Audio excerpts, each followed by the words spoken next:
السلام علیکم ورحمۃ اللہ وبرکاتہ. جواب دیے نہیں تو کون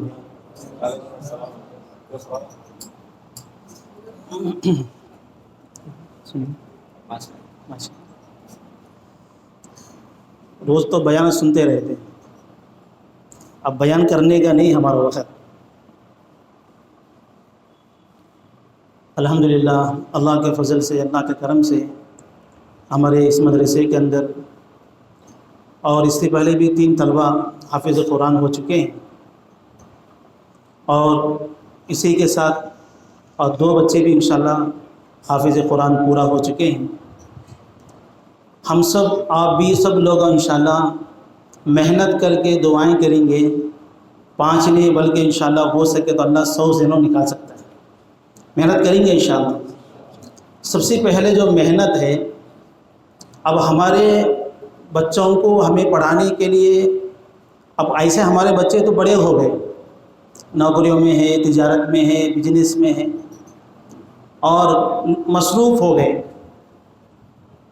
لیکن ہمارے جو پہچانات ہوتے ہیں، ہمارے پڑوسی میں ہمیں دیکھیں، ہمارے محلے میں ہمیں دیکھیں کہ ہمیں ان کو تشکیل کر کے اور ایسے مدرسے میں ہمیں جمائیں گے، وہ حافظ بن جائے، عالم بن جائے، مفتی بن جائے، لیکن ان کا ذریعہ ہمیں بنیں گے.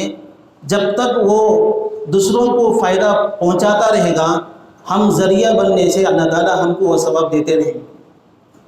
جس طرح دنیا کی مثال ہے، مال کماتے ہی جماتے ہی ہمارا، اب دنیا سے ہم جانے کے بعد کیا ہوگا، وہ مال دوسروں کو تقسیم ہو جاتا ہے، بیٹوں کو ہو جاتا ہے یا نہیں تو بیٹیوں کو ہو جاتا ہے. لیکن ہمارے ذریعے سے ایک ساتھی بھی اگر قرآن حافظ بن گیا، ہمارے ذریعے سے ایک عالم دین بن گیا، اور ہمارے ذریعے سے ایک مفتیانی بن گیا، جتنے لوگوں کو قرآن پڑھائے گا، جتنے لوگوں کو دین کی تعلیم دیتا رہے گا، اور جتنے لوگوں کو اس سے فائدہ پہنچتا رہتا ہے، اللہ تعالیٰ یہ سارا کا اجر و ثواب اللہ ہم کو دیں گے. اس کو ہماری جو محنت ہے، ہم کیا کرنا ہے، ہمیں بچوں پر محنت کر کے انشاءاللہ ہمیں جمانے کی فکر کرنا. ایک بات یاد رکھیں، اللہ کے نبی صلی اللہ علیہ وسلم نے فرماتے ہی، اگر دنیا میں دین کا علم اگر نہیں سکھائیں گے، دنیا میں دین کا علم نہیں سکھائیں گے، قرآن و حدیث ہمیں نہیں سکھائیں گے، قرآن و حدیث ہمیں نہیں بتائیں گے، تو فرمایا پڑھنے والے کم ہو جائیں گے، پڑھنے والے کم ہو جائیں گے. اب یہاں تک کہ فرمایا اب ایسا زمانہ ہو جائے گا، آپ کو صحیح طریقے سے علم سکھانے والا نہیں ہوگا. صحیح طریقے سے قرآن کیا چیز ہے، حدیث کیا چیز ہے، یہ بتانے والے نہیں ہوں گے. جب یہ بتانے والے نہیں ہوں گے، قرآن پڑھنے والے نہیں ہوں گے، قرآن پڑھانے والے نہیں ہوں گے، تو جب کیا ہوگا، اللہ پاک نے اپنے قرآن کو اللہ آسمان پر لے لے گا، اللہ پاک قیامت کو نازل کریں گے. اتنا بڑا نقصان ہوتا ہے. جس طریقے سے ہمارا مال ہمارا جانے کے بعد ہمارا وارث ہو جاتا ہے، تو اسی طریقے سے قرآن کو بھی ہمیں وارث بنانا. ہماری اولاد نہیں ہے، ہمارے رشتہ داروں میں دیکھو، ہمارے پڑوسی میں دیکھو، ہمارے پہچانت میں دیکھو، اگر ایسا ایک عالم دین بن جائے، وہ لوگوں کو سمجھاتا رہا، اس کے ذریعے سے اللہ پھر کیا کریں گے، دنیا ہرا بھرا رکھے گا. کریں گے انشاءاللہ، محنت کریں گے انشاءاللہ. بہت بڑی خوشی کے بعد الحمدللہ 2 حافظ عالم ہوئے، 2 حافظ ہوئے ہیں. اور ایک واقعہ بہت کا بڑی بات کو ختم کرتا ہوں. ایک اللہ والے تھے امام عاصم رحمۃ اللہ علیہ، بہت بڑے اللہ والے ہیں، کتابوں میں لکھا ہے ان کے زبان میں ہمیشہ خوشبو رہا کرتی تھی. کسی نے پوچھا، حضرت آپ کے زبان میں ہمیشہ بڑی خوشبو آتی ہے، کوئی ایسی چیز استعمال کرتے ہیں وہ مجھے بتاؤ کہ میں بھی وہ استعمال کروں گا. بولتے ہیں نا ہمیں، تمہیں کیا عطر برتتے ہیں جی، تمہاری عطر بہت اچھی رہتی ہے، کوسے کی ایڈریس بولو میں بھی وہ عطر لا لوں گا. ہم لوگ بولتے رہتے ہیں. جس طریقے سے ہم کو پسند آتا ہے تو پھر ہمیں کیا کریں گے، اس کو معلوم کر کے جا کے اس پر عمل کریں گے. تو اسی طریقے سے امام عاصم رحمۃ اللہ علیہ نے کتاب میں آتا ہے، واقعہ لکھا ہوا ہے. کسی نے پوچھا آپ کی زبان میں بڑی اچھی بات آتی ہے، کیا بات ہے؟ جب بھی فرمایا انہوں نے فرماتے ہیں جب میں مسجد نبی میں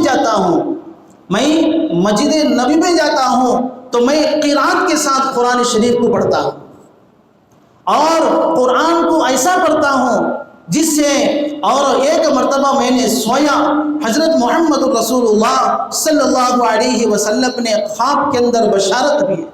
اللہ ہم سب کو ہونے کی توفیق دے۔ ہم بھی اگر اللہ کے نبی صلی اللہ علیہ وسلم کے طریقے پہ زندگی گزارے، ان کے شریع، ان کے سنتیں ہماری زندگی میں آ جائیں، ان کے طریقہ ہماری زندگی میں آ جائیں، اللہ کو راضی کرنے والے ہمیں اعمال کریں، اللہ چاہے تو ہم کو، اللہ نے ان کو بھی ہماری بشارت دے گا۔ تو دوست برو، ایک مرتبہ خواب میں دیکھ رہے ہیں، امام عاصم رحمۃ اللہ علیہ نے خواب میں دیکھے، اللہ کے نبی صلی اللہ علیہ وسلم نے کہا، اے امام عاصم رحمۃ اللہ علیہ، تم مسجد نبوی میں قرآن کو بڑے اچھے انداز سے پڑھتے ہیں، مجھے بڑا پسند لگتا ہے، میں چاہتا ہوں کہ آپ کے میرے ہونٹ سے آپ کے ہونٹ کو بوسہ دے دو۔ کیا بولے؟ میرے ہونٹ سے آپ کے ہونٹ کو بوسہ دے دوں۔ تو میرے دوست بزرگوں، تو فرمایا جیسے خواب کے اندر امام عاصم رحمۃ اللہ علیہ کو اللہ کے نبی صلی اللہ علیہ وسلم نے ان کے ہونٹ کو بوسہ دیے، جب انہوں نے ان کو ہونٹ کو بوسہ دیے تو دنیا میں جب تک ان کی زندگی گزارے، جب تک ان کی زبان میں ایسے خوشبو آیا کرتی تھی۔ میرے دوست بزرگوں، قرآن اللہ نے اتنی بڑی عظمت والی کتاب رکھی ہے، ہمیں قرآن کو سمجھے نہیں، پیپر کو سمجھے، ہے نہیں؟ صبح پیپر ایک دن نہیں آئے تو پریشان ہو جاتے، آج پیپر آیا نہیں، بے چین ہو جاتے۔ بہت سارے لوگ عادی بن چکے ہیں جس کے پیپر کے بغیر اس کا چائے پی نہیں سکتا۔ بہت سارے لوگ ایسے ہیں جس کے پیپر کے بغیر بیت الخلا بھی جا نہیں سکتا، اتنے عادی بن جا کر ہے، نہ اس میں صحیح ہوتا ہے، نہ اس میں صحیح نیوز ہوتا ہے، کچھ بھی نہیں ہوتا، پھر بھی جو ہے اس کو دیکھنے میں تاثر لیتے ہیں۔ لیکن میرے دوست بزرگوں، لیکن یہ دنیا کی چیزیں کے اندر کچھ نہیں ہے، اللہ کے کلام میں سب کچھ ہے۔ اس لیے فرماتے ہیں قرآن کا دیکھنا بھی عبادت ہے، قرآن کو چھینا بھی عبادت ہے، قرآن پڑھنے والوں کے ساتھ بیٹھنا بھی عبادت ہے، قرآن کا پڑھنا بھی عبادت ہے، قرآن کا سننا بھی عبادت ہے۔ قرآن بہت بڑی افضل والی کتاب ہے، اس قرآن کو ہم سینے سے لگائیں گے انشاءاللہ اللہ تعالیٰ دنیا کی زندگی پہ اللہ کامیاب کرے گا، آخرت کی اللہ نے لامحدود زندگی ہے، اللہ وہاں بھی کامیاب کریں گے۔ میرے دوست بزرگوں، ایک بات یہ ہے، وقت نہیں ہے تو فرمایا کہ رمضان کے مہینے میں اللہ نے قرآن کو نازل کیا۔ دنیا میں جتنے بھی کتابیں نازل ہوئی ہیں، دنیا میں کتنے بھی کتابیں نازل ہو گئے، جیسے فرمایا اسرافیل علیہ السلام کے زمانہ، داؤد علیہ السلام کے زمانے کی کتابیں جتنے بھی ہیں، یہ سارے کے سارے اللہ پاک نے قرآن پاک و مجید کو بھی، یہ ساری کتابوں کا اللہ نے رمضان میں اتارا۔ اس لیے میں آپ سے کہتا ہوں، ہم تو قرآن سیکھے نہیں، ہمیں تو قرآن سیکھے نہیں، لیکن اب سیکھنا بھی مشکل ہے۔ کم سے کم ہم تراویح میں کھڑے ہو کر اپنے قرآن پاک کی آوازیں اپنے کانوں میں ڈالنے کی فکر کرنا۔ رمضان کے مہینے میں جو 20 رکعت جو ہو رہی ہے، یہ تراویح، یہ قرآن کو پڑھا جاتا ہے۔ اللہ سے یہ تو کہیں، اللہ میں پڑھ نہیں سکا، اللہ میں تو پڑھ نہیں سکا، اللہ میں تو اس غفلت کا زمانہ میں نے گزار لیا، غفلت کی زندگی میری گزر گئی، قرآن کو نہیں سیکھ سکا۔ کم سے کم سال میں ایک مرتبہ میں نے پورے قرآن کو اپنے کانوں سے سنتا تھا، اللہ میری بھی مغفرت کر دے۔ نہیں دوستو بولو، ہمیں پڑھ نہیں سکتے، سیکھ نہیں سکتے، لیکن اگر چاہے تو پڑھ بھی سکتے، کوئی مشکل نہیں ہے۔ قرآن کو سیکھنے میں کوئی عمر نہیں، ایک بات یاد رکھو، قرآن کو سیکھنے میں کوئی عمر نہیں۔ اسکول کو جانے کے لیے عمر ہونا، لیکن قرآن سیکھنے کی کوئی عمر نہیں ہے۔ قرآن اب بھی سیکھ سکتے ہیں، یہاں تک کہ قرآن کو سیکھتے سیکھتے دنیا سے چلے جائے، اگر ہمارا قرآن بچا ہو، اللہ چاہے تو فرشتوں کے ذریعے سے اپنا قرآن کو اللہ پورا کرائے گا۔ لیکن میرے دوست بزرگوں، اس لیے فرمائے کہ ہمیں قرآن کو بھی سیکھیں اور ہمارے اولادوں کو، ہمارے دوستوں کو، ہمارے احباب کو، ہماری پڑوسی میں جو بھی ہے ہم فکر لیں، ارے ہم کسی بھی طرح میرے ذریعے سے ایک بچے کو میں ایسا داخل کروں جس سے وہ حافظ بن جائے، وہ عالم بن جائے، وہ مفتی بن جائے، اس کے ذریعے سے امت کے اندر دین پھیل جائے، میرے جانے کے بعد وہی ثواب مجھے پہنچتا رہے گا قبر میں۔ یہ دنیا کے بیلنس، یہ دنیا کے سارے چیزیں انسان کا، اور جیسے انسان جو ہے روح ختم ہو جاتی ہے، سب ختم ہو جائے گا، ہمارے ذریعے سے 4 بچے یا 5 بچے، ایک بچہ بھی کیوں حافظ بن گیا، جب تک وہ دنیا میں دین کی دعوت پھیلاتا رہا، دین کی باتوں کو سمجھاتا رہا، وہ اللہ پاک کو اجر و ثواب دیں گے۔ محنت کریں گے انشاءاللہ۔ اور دوست بزرگوں، ایک تو قرآن کا بھی ہو، دوسرا فرمایا کہ ہمیں روزہ بھی رکھ لیں۔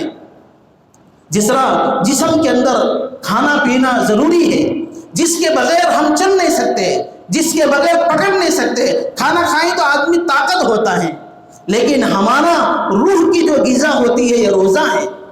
ہم جتنا روزہ رکھیں گے تو میرے دوست بزرگوں، فرمایا حدیث میں آتا ہے کل قیامت کے دن لوگ اٹھیں گے، چند لوگوں کی زبانوں میں خوشبو آئے گی، کسی لوگوں نے پوچھیں گے یہ کون سے نبی ہیں، یہ کون سے نبیاں ہیں، تو فرمایا یہ کون سے نبی نہیں ہیں، وہ زمانے کے ہیں، حضرت محمد رسول اللہ صلی اللہ علیہ وسلم کے زمانے کے لوگ ہیں۔ اس زمانے میں اللہ کے لیے بھوکا رہا، اللہ کے لیے پیاسے رہے، اللہ کے لیے اپنا ساری خواہشات کو ختم کر کے اللہ کو راضی کرنے کے لیے فاقہ رہے، روزہ رہے۔ میرے دوست بزرگوں، اس لیے اگر ہم ایسا رکھیں گے تو پھر آخرت کے اندر وہ اجر و ثواب ملے گا۔